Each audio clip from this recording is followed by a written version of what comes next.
think every single person on this planet needs to be educated and re-educated about climate change. We are dedicated as the UN Framework Convention on Climate Change to embrace this education issue. We can look into the eyes of our children, our grandchildren, and we can finally tell them that we have joined hands to bequeath a more habitable world. L'accord de Paris pour le climat est accepté.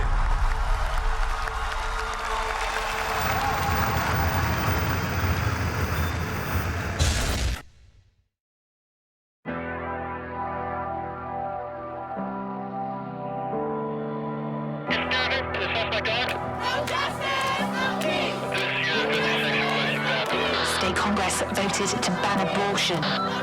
Alternate universe located. Global temperatures rise. The effects on social media on Generation Z. To avoid catastrophe, rising sea levels, and dying coral reefs, the epicenter of a global pandemic. No exception for rape or incest.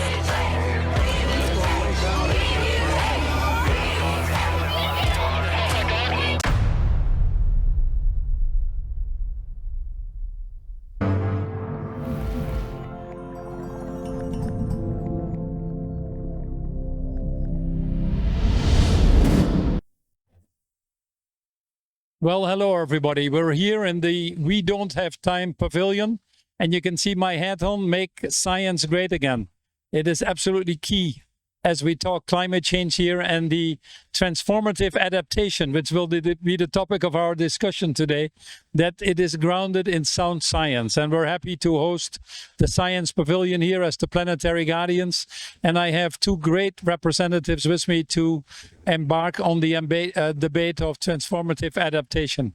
We first have Sia here, well known to everybody, probably the biggest fighter for the rights of indigenous people and just transition that I know, and a wonderful planetary guardian. We were just in Indonesia for a week, one of the great countries that needs to transform to a more sustainable system. You're Mexican yourself, but I know you're a global citizen fighting for global justice for everybody, and we'll talk about it in a minute.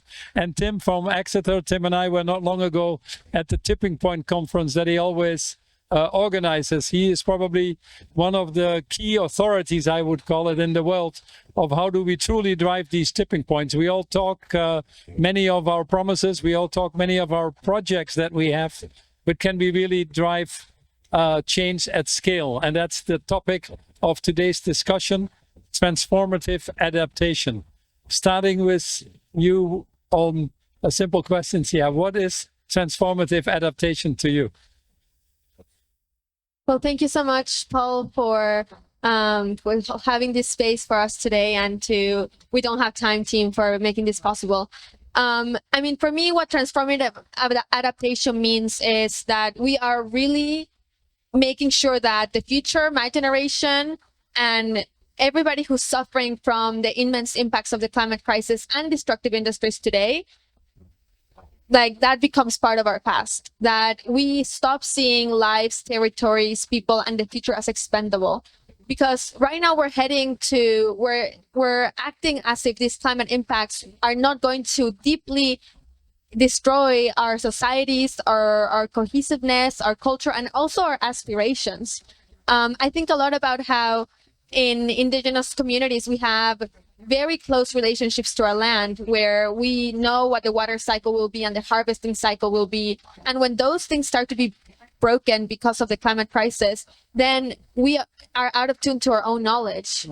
And if that happens, then how do you adapt culture? How do you adapt tradition? How do you adapt creation stories? It's beyond just the physical infrastructure, the lives. It's also what makes our identities, so deeply rooted. So transformative adaptation is recognizing that the systems that we're going to build in the future cannot be rooted in the same extractivism that has created the current issue today. With one follow-up question, if I may, with the focus on having 5,000 indigenous peoples here, 20% of the Tropical Forest Forever Fund, if we can pull that off, going to indigenous people, transition financing for developing markets. Do you feel that in all of the key topics that are being discussed here, from staying along the 1.5 degree target, to adaptation, resilience building, to financing mechanisms, etc., are representing fully the people that you're fighting for so much? I honestly don't think so, but that's okay. Yeah. Because we have the right of free, prior, and informed consent, and there's indigenous autonomous communities all over the Amazon, all over the world. And we are never going to be able to agree on something that covers all of us, because a centerpiece of indigenous communities is the autonomy. But what we do need to get to is a place where we feel like we can start to trust institutions again, where institutions are going to bring justice to us, where something like the UN Declaration on the Rights of Indigenous Peoples is going to be operationalized. And so we cannot, say that one solution is going to fix it all. And a lot of the the finance proposals that we have today, like the TFFF, half of some indigenous people support it and some don't. And I think part of it is because of the fear that they will perpetuate mechanisms of debt to indigenous communities, and that forest will be really not preserved but lost. So we have to be super clear, what does this mechanism mean, so that people can start to trust. Imagine if you're in an indigenous community and somebody told you like carbon markets work, but then the forest just got destroyed and they planted one species and then the biodiversity was lost. Like, you would start to lose trust. And so what we need is to repair trust. We need to listen deeply, and we need to build collectively. I think we are in a good position. Yeah. I think this is the COP with the most indigenous presence ever. But what really matters is participation that is meaningful, and that means participation in which people can come into spaces and actually co-create a negotiation text together. Because to having delegates walking in the halls, that's not real inclusion all the time. Sure. And, in summary, putting humanity at the center, which is what I like about the work you're doing. Putting life at the center. Putting life at the center, yeah, for sure. Tim, what does it mean to you? For me, Paul, transformative adaptation means positively tipping how a community lives, so that they're much more resilient to some of the unavoidable changes in the climate and the rest of the Earth system that are coming.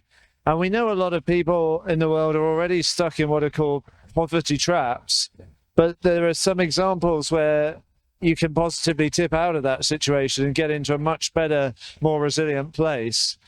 Often it's about how you work with the ecosystem that you're part of. So, for example, in Honduras, in the mountainous regions where there's lots of soil erosion from conventional farming practices, they've seen that just adopting organic practices, using animal manure, things like this, can rebuild soil fertility, can get you out of the trap. The trap tends to be that people are so poor, they're degrading their resource base because they don't have the means to better it, and that's the only strategy left.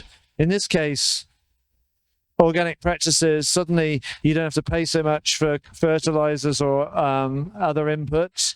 You get the soil back, you get productivity back, you're making an organic crop, it'll raise more at the market if you can get it to market. That helps bring you out of the trap into a place where you can feed the earnings back into the ecosystem and build back into a much more flourishing place. And of course, it's a more resilient place than in a changing climate. So I've been compiling a bunch of these case studies and examples because I think there's transferable knowledge there as well for communities, and that's what we need. We need to facilitate a kind of social learning where this didn't work for us. People can learn that from each other to adapt faster, because frankly the climate's changing faster as well. And it's seeing it as a holistic systems change. It's about livelihoods, it's about repairing biodiversity, restoring soil health, healthier food, education. It is this holisticness. Absolutely. I mean, one of my other favorite examples would be from Rajasthan, northern province in India, where there'd been massive kind of overexploitation of groundwater, and old traditional practices had gone away.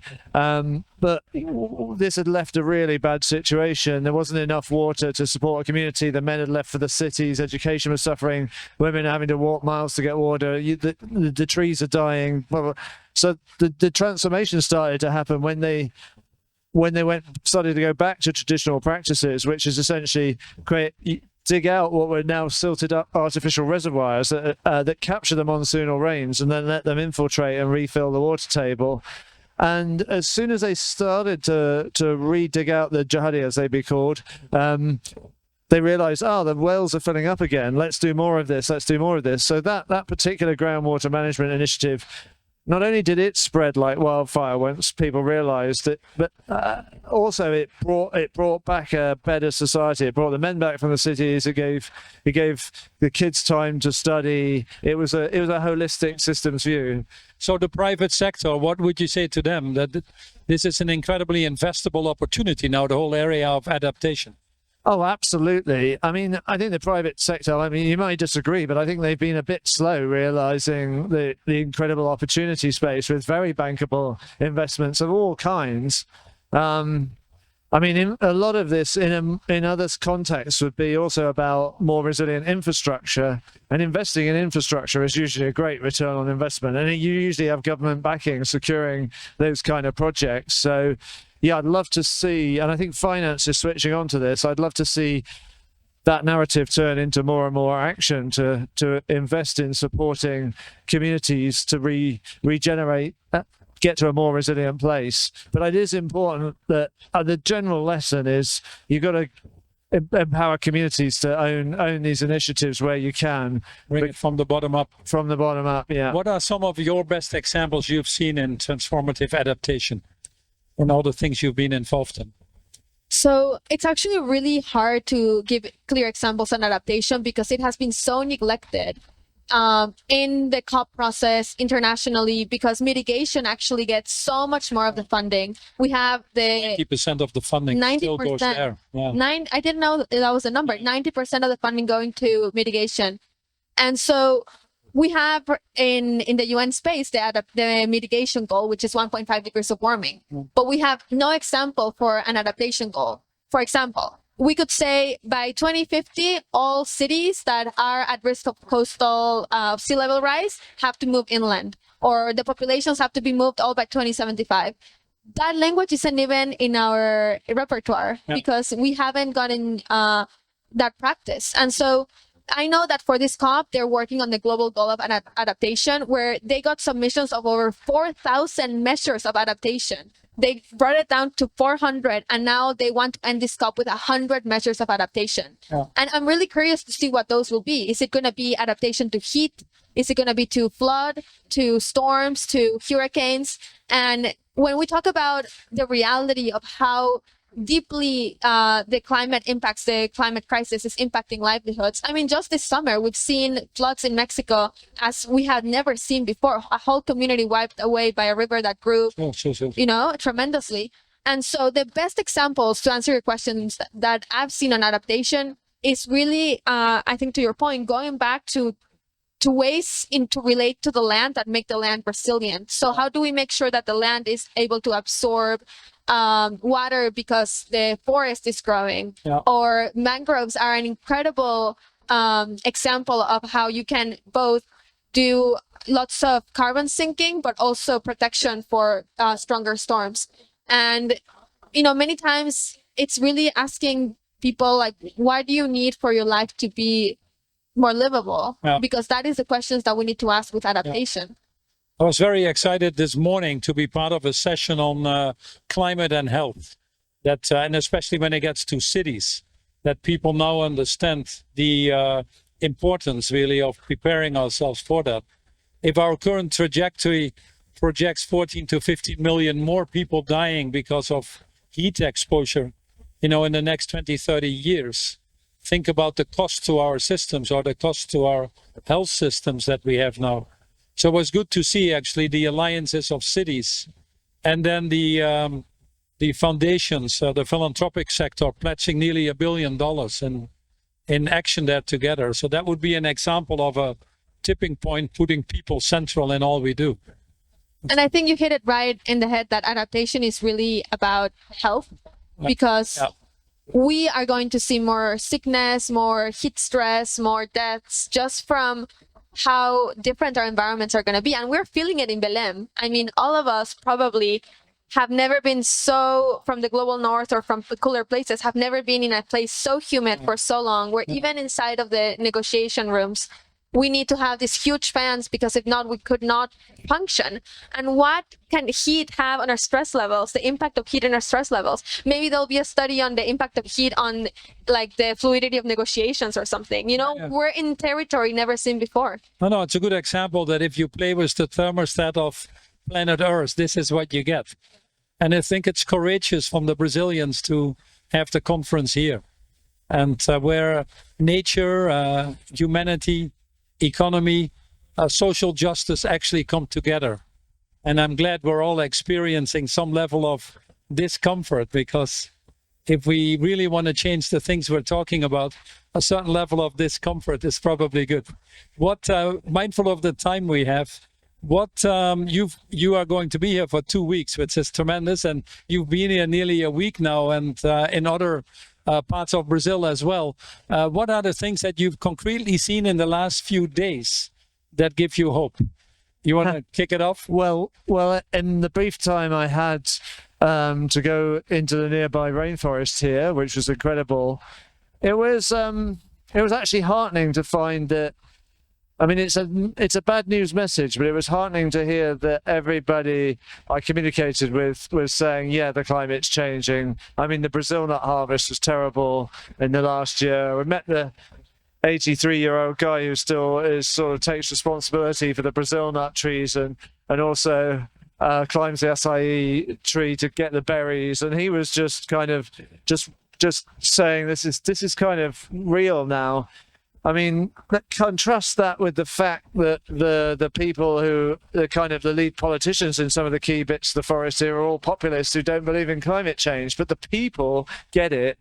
The people know there's trouble and are struggling with it. And so that, I think this is this resonant message for me that we, the people, have got to make our collective voice more clearly heard. And I heard quite a lot of that here in a good way. It includes, for what it's worth, the Uber drivers I'm chatting to, just people, the runners I was out running with early on a Sunday morning in the park that's on the edge of the city, again into the forest, but it's still, as we were just saying, whoa, if you're a British person, pretty hot and humid. But it's pretty hot and humid for them, and we were having a chat running along about, the climate change is real, you know.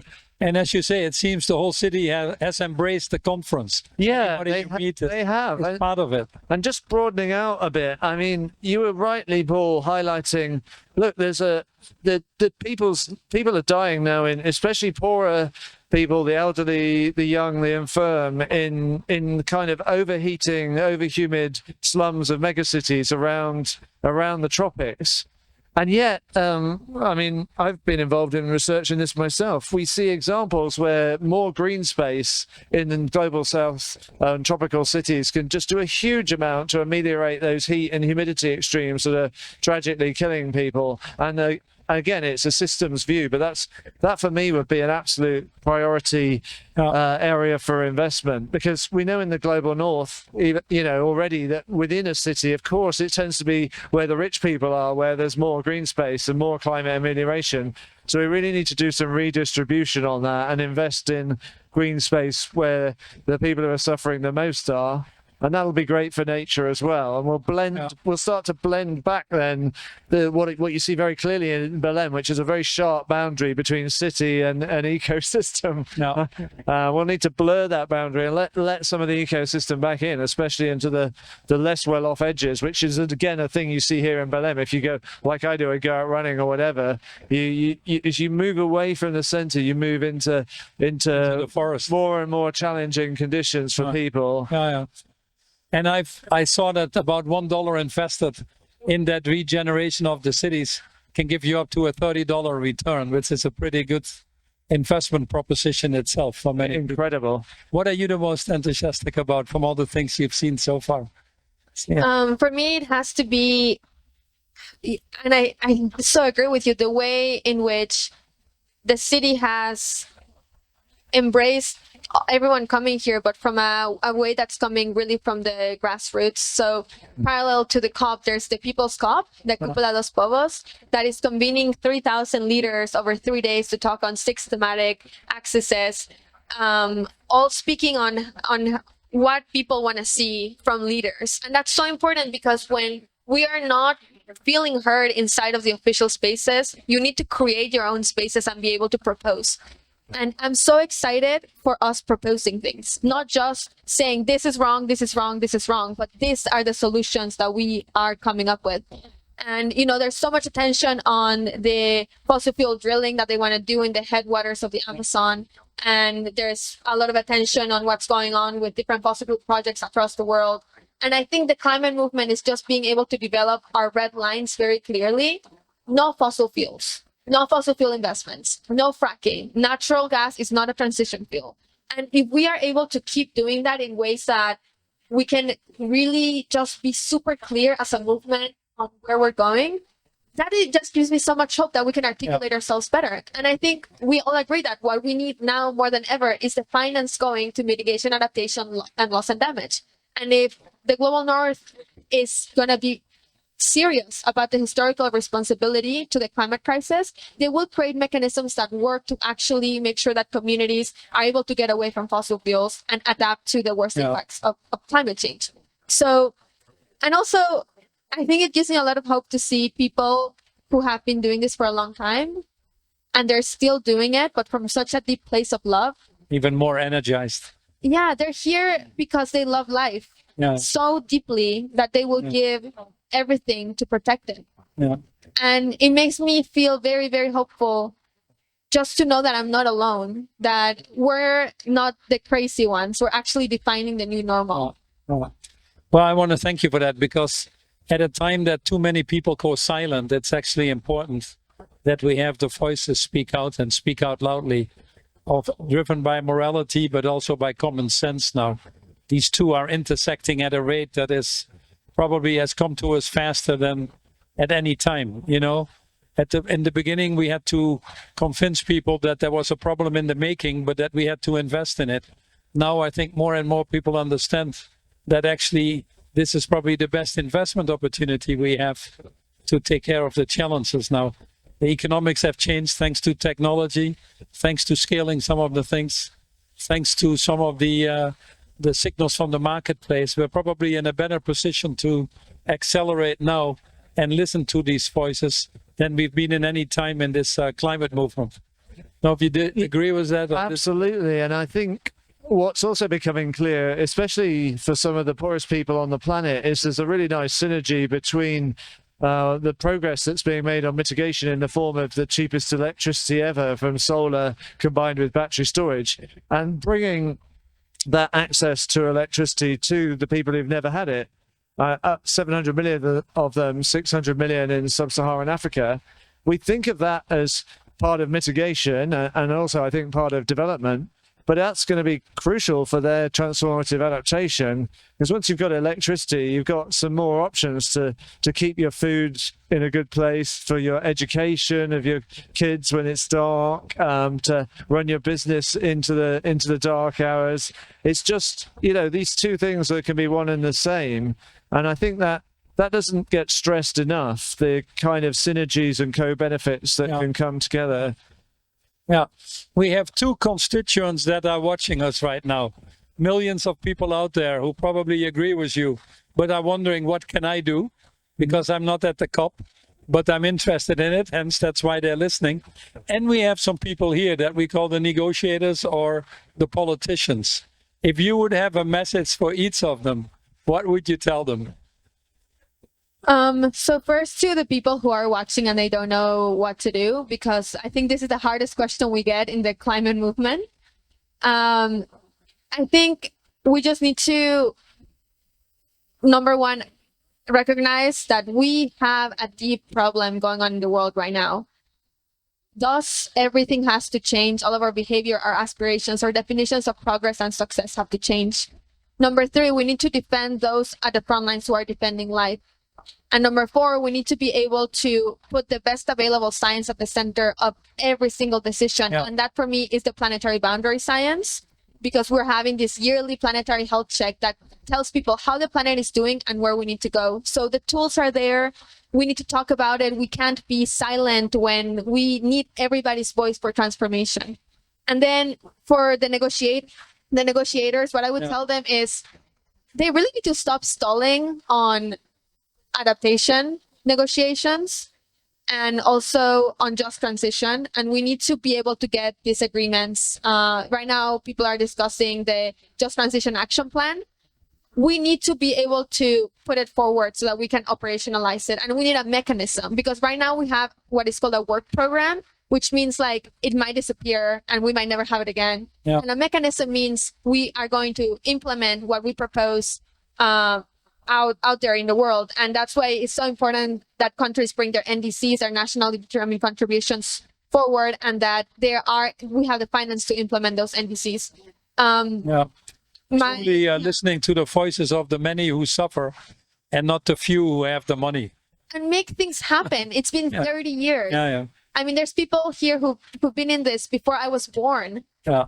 And that we don't give away your age. I mean, we grew up in a world where we've been trying to get together to figure out what to do for so long, and we're running out of time, and no other problem has been like this. Yeah. So we have to, we don't have time, right? We have to stop imagining that the time will be there for us, because kids are growing up and new generations are coming. The and you can't stop them out. Clock is ticking.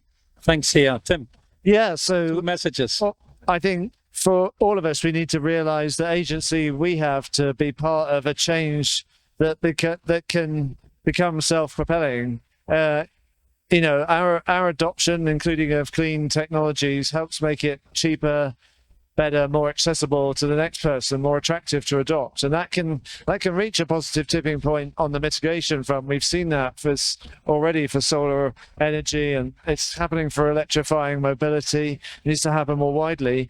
But there are, as I touched on earlier, there are positive tipping points to seize in changing our relationship with nature, regenerating our ecosystems, and participating in that, starting the change. You're helping amplify the change. So we should feel that agency. We could take matters to a degree into our own hands, because we're all disillusioned by the top-down governance failures. But for the negotiators, for the nearly 80% of people who live in fossil fuel importing countries, the representatives of those nations find each other, because you're losing money and ruining the planet and yourselves in the bargain. I mean, you've got a whole lot of reasons to club together and form alliances to seize a better future together, and it'll immediately benefit the basics like your balance of trade and your economy, and that gives you the basis to have the resource to do transformative adaptation. So all this stuff fits together in a systems view where we don't need everybody to agree on everything, because they never will, because there are vested interests, and there are the minority who are the fossil fuel exporters, but they're the minority. So it's about a significant fraction of the majority forming the critical mass that will ultimately tip everyone to change. Well said. Well, we're coming to the end. We're here, obviously. We don't have time, so we need to spend our time as well on other things to be sure that we get the right outcome. But as planetary guardians, we do one thing every day, and that is that we elect the planetary guardian of the day. And it is your honor to announce who today is, for us, the planetary guardian. Yes. So the planetary guardian of the day is Indigenous peoples. Wow. Because Indigenous peoples protect most of the world's biodiversity. We know how to live in harmony with Mother Earth. We know what is needed for our futures to be possible in this planet. Most of the knowledge on how life can go forward comes from Indigenous communities. And we honor Indigenous peoples today at this COP, because the voice of the earth comes through Indigenous communities. And that's the voice that has been missing out of negotiation rooms. So it is our honor as planetary guardians to give the guardianship of the day to Indigenous peoples, not only here in Brazil, but all over the world. Well, thank you for doing that and saying it so eloquently. And thanks, obviously, congratulations to all the indigenous peoples here and the ones out there that protect at least 80% plus of our biodiversity and being the best stewards of the earth. Tim, Sia, thanks for this wonderful conversation, but more importantly, thanks for what you're doing. Onwards and upwards. Thank you very much. Thank you so much. Thanks, Thank Paul. you.